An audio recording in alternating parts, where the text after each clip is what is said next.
না ফেরার দেশে পাড়ি জমালেন জনপ্রিয় কন্টেন্ট ক্রিয়েটর ও অভিনেত্রী কারিনা কায়সার। লিভার সংক্রান্ত জটিলতায় ভারতের চেন্নাইয়ে চিকিৎসাধীন অবস্থায় মারা গেছেন তিনি।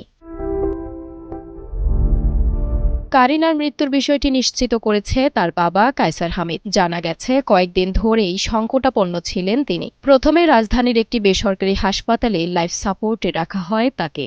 পরে উন্নত চিকিৎসার জন্য গত সোমবার রাতে এয়ার অ্যাম্বুলেন্সে ভারতের চেন্নাইয়ে নেওয়া হয়। ফুসফুসের চিকিৎসা শুরু করার পর লিভার ট্রান্সপ্লান্টেরও প্রস্তুতি নেওয়া হচ্ছিল। তবে শেষ পর্যন্ত সব চেষ্টা ব্যর্থ হয়ে যায়।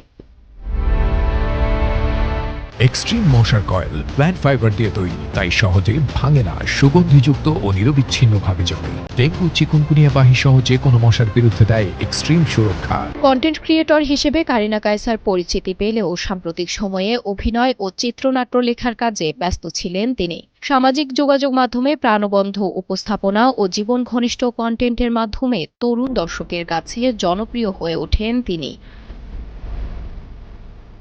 কারিনার মৃত্যুর খবর ছড়িয়ে পড়ার পর সামাজিক যোগাযোগ মাধ্যমে শোক প্রকাশ করেছেন সহকর্মী, নির্মাতা ও ভক্তরা। তার অকাল মৃত্যুতে সবিজ অঙ্গনে নেমে এসেছে শোকের ছায়া। সঞ্জনা সাথী, কালের কণ্ঠ।